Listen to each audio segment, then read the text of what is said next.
75 years back before the independence struggle that was done by B.R. Ambedkar Rao या लाला लाजपत राव या जितने भी फ्रीडम फाइटर्स हमारे लड़े थे उस वक्त, वो ये हिंदुस्तान के लिए लड़ रहे थे जहाँ पर इक्वालिटी हो, लिबर्टी हो, फ्रीडम हो, on the basis of principles where India was built upon.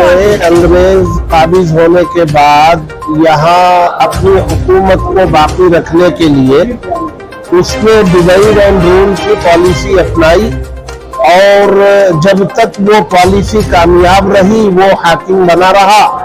और जब यहाँ के लोगों ने समझ लिया और उस भेदभाव को खत्म करके सब एक हो गए और सबों ने मिलकर के कोशिश की तो अंग्रेज जैसी ताकत यहाँ से भागने कोशिश करे। लेकिन ये बात रखिए कि हिजाब का मसला बिगड़ा कहाँ? हमारी जज्बातियत से बिगड़ा, हमारी सियासत से बिगड़ा।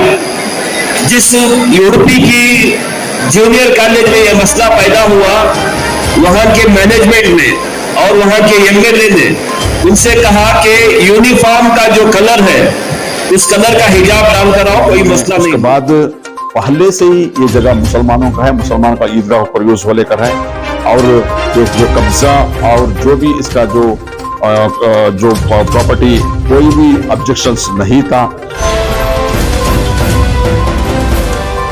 हिजाब का मसला बिगड़ा कहाँ? हमारी जज्बातियत से बिगड़ा, हमारी सियासत से बिगड़ा। जिस यूरोपी की जूनियर कॉलेज में यह मसला पैदा हुआ, वहां के मैनेजमेंट ने और वहां के एमएलए ने उनसे कहा कि यूनिफॉर्म का जो कलर है उस कलर का हिजाब डाल कर आओ, कोई मसला नहीं होगा।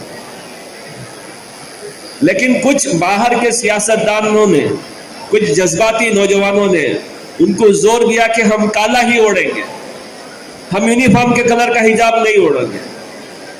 क्या नादानी थी, क्या जिद्दा थी, जिसकी वजह से मामला इतना बिगड़ा कि अब कोई भी कलर का आप हिजाब नहीं पहन सकते। हमारे पांव पर हमने कुल्हाड़ी मारी है, हमारी जज्बातियत हमें इस नुकसान को खरीद की है। इसलिए अकल से, होशमंदी से काम ले। कोई भी जज्बाती मामला पब्लिक में ले जाकर, कोर्टों में ले जाकर हल नहीं कर सकते। ज़हीन लोगों के साथ, फहम के साथ काम करें। रिलेटेड जो हाई कोर्ट का एक जजमेंट आया था, उस जजमेंट के मुताबिक इधर जो भी स्टेटस को मेंटेन करना बोलकर आया था, उसका बावजूद कर्नाटका बीजेपी गवर्नमेंट में अपील गया तो डबल बेंच में यह आया कि हाई कोर्ट डिसाइड कर यानी सरकार डिसाइड कर सकता है क्या करना होगा। अभी इधर उधर गणपति बिठाने का जो चर्चा है, हम अपील करते हैं गवर्नमेंट से ऐसा मत करना है, क्योंकि ये आकर 1898 से या इधर ईदगाह था। ब्रिटिश का गवर्नमेंट का रिकॉर्ड एक 1938 मैसूर प्रोविजन स्टेट का रिकॉर्ड का मुताबिक भी इधर ईदगाह था। तो यानी कि 1947 जो आजादी मिला उस टाइम में भी ईदगाह था। 1991 places of worship act clear कहता है कि जो भी इबादत का जो जगह है, जो भी है, उसको कुछ भी चेंज नहीं करना है, एज इट इज मेंटेन करना है। तो इसका मुताबिक भी ये ईदगाह बोलकर आना है। तो इश्यू कब प्रारंभ हुआ? 1955 में। 1955 तक इस जगह में कोई भी ऑब्जेक्शन कुछ भी नहीं था। 1955 में एक स्कूल बनने के लिए जब कॉर्पोरेशन में गए, जब उधर का जो मुतवल्ली थे अब्दुल वाजिद साहब रुकमुल मुल्क, उन्होंने मना किया जबरदस्ती वो लोग बिल्डिंग करने में, और उधर लोकल म्युनिसिपल कोर्ट में अपील गए। ये सारे चीज है और वेरी क्लियरली सुप्रीम कोर्ट का जजमेंट है और एक काजी साहब का बरियल ग्राउंड का भी रेफर आता है। तो इसमें हम अपील करते हैं, इसमें गणेशा को बिठाने का काम नहीं करना है। अलग जगह में जो बिठा लो, क्योंकि अलग अलग इतने सालों से अलग अलग जगहों में बिठा लेकर है, सभी लोग रेस्पेक्ट कर लेकर है। तो इसलिए हम अपील करते हैं गवर्नमेंट को, इसमें ये जो जगह है, अगर एक वादे को हम इसको गवर्नमेंट का जगह भी माना है तो भी गवर्नमेंट ये मुसलमानों को हक में सैंक्शन करना है। मुल्क में अंग्रेज काबिज होने के बाद यहाँ अपनी हुकूमत को बाकी रखने के लिए उसने डिवाइड एंड रूल की पॉलिसी अपनाई और जब तक वो पॉलिसी कामयाब रही वो हाकिम बना रहा।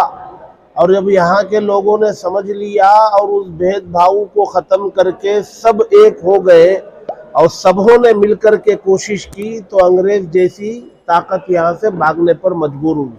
मुल्क आज़ाद हुआ, 75 साल हो गए। तो मुल्क की आज़ादी के मौके पर जो इत्तेहाद था, जो मिलाप था, जो यहाँ की तहजीब व कल्चर था, आज़ादी के बाद कुछ लोग अपनी हुकूमत को चमकाने के लिए दोबारा डिवाइड एंड रूल की पॉलिसी को अपनाए हुए और अपनी सत्ता और अपनी हुकूमत को बचाने के लिए यहाँ के बसने वाले इंसानों को तबकात में बांट रहे, एक को दूसरे से लड़ाने की कोशिश कर रहे। तो इन हालात में जमीयत उलमा हिंद सद्भावना मंच एक उसकी शाख बनाकर सद्भावना संसद पूरे मुल्क में आज 100 जो है ऐसे इजलास मुनक़िद कर रही है, जिसमें तमाम तबकात के बिरादरान वतन को साथ में लेकर मुल्क को ये पैगाम दिया जा रहा है कि हमारा असल सरमाया जो है यहाँ की तहजीब है, यहाँ का कल्चर है, यहाँ का इत्तेहाद है, यहाँ का प्यार है, यहाँ का एक दूसरे से मिलजुल करके दुख दर्द में साथ आना है। इस सरमाए को लुटने से बचाने के लिए हम सबों को एक होकर के मैदान में आना है। 75 years back before the independent struggle that was done by B.R. Ambedkar Rao या लाला लाजपत राव या जितने भी फ्रीडम फाइटर्स हमारे लड़े थे उस वक्त, वो ये हिंदुस्तान के लिए लड़ रहे थे जहाँ पर इक्वालिटी हो, लिबर्टी हो, फ्रीडम हो, on the basis of principles where India was built upon a democratic state, a republic state, a secular state and a socialist state. And I request, and we are here gathered today proving this, that now 75 years later we will fight again to save that constitution जहाँ बर्बारियत हो रही है, inequality हो रहा है, article 15 हो या article 16 हो या आर्टिकल 14 हो, be it any law, they just breaking the law, they just violating every article mentioned in the constitution that they fought way back before. Modi government और मोदी जी ने जब कहा था बड़ी शान से अपनी स्पीच में, अगस्त 1 को मुस्लिम वुमेन्स डे डिक्लेयर किया था, कहा था कि वुमेन को फ्रीडम मिलेगा, सिक्योरिटी मिलेगा, सेफ्टी मिलेगा। Is this what he is doing, a so-called freedom and security that is creating? I think when he made the more request, when he brought India into power from his BJP government, they said make in India. It was not make in India, remember this, it was rape in India. जो हिंदुस्तान का नाम दिया गया है, आज वो सारे आलम, the whole world wide it is being termed as रेपिस्तान। अरे शर्म आनी नहीं चाहिए आपको। आपने जब बेटी बचाओ कहा था, they were literally saving Nurpur Sharma, who was dishumiliating the whole world fame outside. And not so just this, the government has targeted the minority community at large, be it Christians, Dalits, anyone who's standing in against them, they have been tortured for them. Zubair was put under behind bar just because he rose voice, just because he said something was truth. Not only him, there are many journalists, when they went on to say the truth, they jailed them. Is this what Article 19 guarantees us? I don't think so. Look, I just want to make this clear for the Modi government. जो आप नया भारत